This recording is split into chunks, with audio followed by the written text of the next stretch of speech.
दोस्तों इस वीडियो में हम बात करने जा रहे हैं कि एनपीए क्या होता है।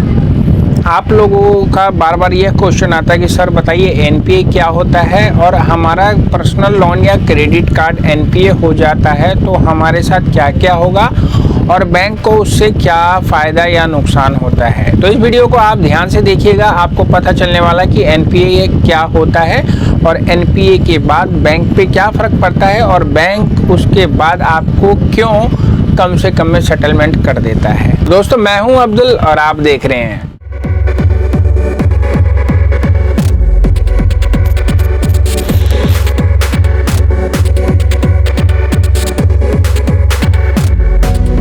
स्वागत है एक नए वीडियो में। और आज हम बात करने जा रहे हैं कि एनपीए क्या होता है। दोस्तों एनपीए का मतलब होता है नॉन परफॉर्मिंग एसेट, यानी कि ऐसी संपत्ति जो आपके लिए कोई परफॉर्मिंग नहीं कर रही है, कोई काम नहीं कर रही है, उसको एनपीए कहा जाता है। अब आप भी मान लीजिए आप किसी कंपनी में काम कर रहे हैं और उस कंपनी में काम करते हुए आप तो काम पूरा कर रहे हैं लेकिन आपको सैलरी नहीं मिल रही है, तो आप वो एक एनपीए कैटेगरी के बंदे हो गए कि भाई काम तो कर रहे हैं लेकिन आपको पैसा नहीं मिल रहा है। तो बैंक आप लोगों को जब क्रेडिट कार्ड या लोन के रूप में पैसा देता है तो वो चाहता है कि मेरा पैसा परफॉर्मेंस करे, यानी कि मेरा पैसा मुझे कमा के दे। और जब वो पैसा कमाना छोड़ देता है, कमा के नहीं देता है, तो बैंक के लिए दोस्तों एनपीए हो जाता है। आप लोगों को पता है कि बैंक की इनकम जो होती है वो उनके ऋण ब्याज से ही होता है, और उस ब्याज को कमाने के लिए अलग अलग तरीके से मार्केट में पैसे लगाते हैं। कुछ सिक्योर्ड तरीके से लगाता है, कुछ अनसिक्योर्ड तरीके से लगाता है। दोस्तों सिक्योर्ड का मतलब होता है कि उसमें आपको कुछ ना कुछ कोलेटरल रखना पड़ता है। अनसिक्योर्ड का मतलब होता है दोस्तों उसमें आपको केवल अपने पेपर के बिहाफ, आपके सिबिल के बिहाफ पे आपको चीज़ मिलने वाली है। अनसिक्योर्ड का रूप दो होता है दोस्तों, क्रेडिट कार्ड और पर्सनल लोन। तो इसमें अगर आपका एनपीए हो जाता है तो दोस्तों बैंक का वो एक ऐसा पैसा हो जाता है, कोई परफॉर्मेंस नहीं करता है, जिसकी वजह से उनका बैलेंस शीट गड़बड़ हो जाता है। सरल शब्दों में अगर बात करें तो कोई देनदार यानी बैंक का कर्जदार अपने बैंक की ईएमआई देने में नाकामयाब रहता है तो उसका loan account non performing asset यानी कि एनपीए कहलाता है। यानी बैंक का वो कर्ज जो डूब गया है और जिसको फिर से वापस आने की उम्मीद नहीं आने के बराबर है, उसे एनपीए कहते हैं। आमतौर पर बैंक को कर्ज की ईएमआई 3 महीने पर ना जाए तो उस पर अकाउंट को एनपीए घोषित कर दिया जाता है, और इसलिए ऐसा किया जाता है कि भाई वो लोन अगर रिटर्न ही नहीं मिल रहा है, ना कोई ब्याज मिल रहा है, ना उससे कोई फ़ायदा हो रहा है, और अगर वो दोनों चीज़ नहीं मिलेगा लेकिन अगर वो पैसा बैलेंस शीट में देखेगा तो सरकार को टैक्स देना पड़ेगा, इसलिए वह टैक्स बचाने के लिए भी एनपीए या बैड लोन कर दिया जाता है। दोस्तों लोन के कई क्लासिफिकेशन जैसे स्टैंडर्ड, सब स्टैंडर्ड, डाउटफुल और लॉस असेस्ड एनपीए के रूप होते हैं, और ऐसा अगर हो जाता है, लोन डिफ़ॉल्ट होता है, तो इस पर बैंक पे बहुत असर पड़ता है। इसके लिए रिजर्व बैंक ऑफ इंडिया ने उनके लिए प्रोविज़न करने के लिए नियम बनाए हैं। बैंक का प्रोविज़न है कि प्रोविज़न की रकम बिजनेस से अलग रखनी पड़ती है, और अभी एक रिपोर्ट के मुताबिक आपको बता दें कि इस समय भारतीय बैंकों में 82,000 करोड़ रुपए का यह रकम 10% होगी।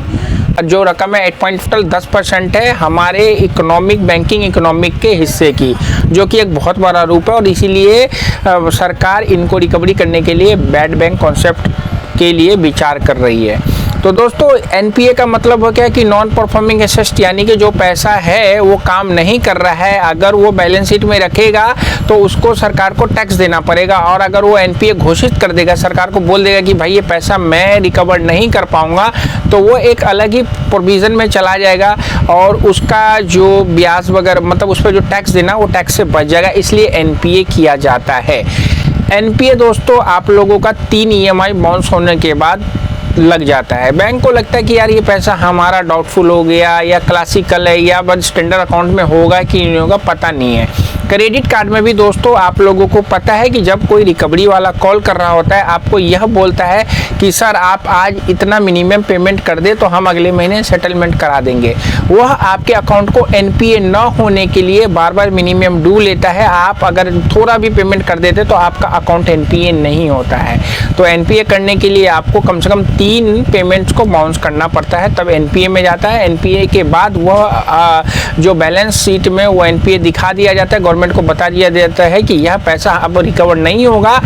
फिर उसके बाद दोस्तों बैलेंस शीट जब बैंक की गड़बड़ होती है तो वो उनको बहुत दिक्कत होता है, तो उस पैसों को वो रिकवर करने के लिए अपने लोन को, जो बैड लोन होते हैं, उन रिकवरी कंपनी को बेच दिया जाता है और रिकवरी वाले उस बैड लोन को खरीद के आप लोगों को कॉल कर करके कितनी भी रिकवरी कर ले, कितना डरा धमका के रिकवरी करते हैं वो सब तो आपको पता ही है। तो दोस्तों अगर आपको सेटलमेंट कराना है एनपीए के बाद, उससे आपको यह फ़ायदा होगा कि आप एक बार एनपीए करवा लेते हैं तो उस पर जो ब्याज इंटरेस्ट भरता जाता है वो नहीं भरेगा, कोई भी रिकवरी एजेंट आपको कॉल नहीं करेगा और आप सेटलमेंट कराने के बाद एक डेट फ्री लाइफ जी सकते हैं। बस यहाँ पे घाटा आपको यही होगा कि आपको फ्यूचर में कोई बैंक लोन या क्रेडिट कार्ड अनसिक्योर्ड वाला नहीं मिलेगा। दोस्तों आपको एक बात बता दूं कि कम सिबिल में सिक्योर्ड लोन मिल जाता है, केवल अनसिक्योर्ड लोन आपको नहीं मिलता है। तो ज़्यादा जानकारी के लिए आप इस व्हाट्सएप में आइए, हम बताएंगे कि कैसे आपको सिक्योर्ड लोन कम सिबिल पे मिलता है। सिक्योर्ड लोन का रूप दोस्तों होता है home loan, loan against property, purchase, आप फ्लैट वगैरह करते हैं, प्लॉट करते हैं, तो ये सारे सिक्योर्ड लोन है और इसमें आपका कम से कम सिबिल भी आपको लोन दिलवा देगा, इनकम अगर आपकी अच्छी है। अनसिक्योर्ड रूप के क्रेडिट कार्ड होते हैं, पर्सनल लोन होते हैं, सिबिल खराब होने के बाद यह लोन आपको नहीं मिलता है। आपने कहावत सुनी ना, भागते चोर की लंगोटी बली।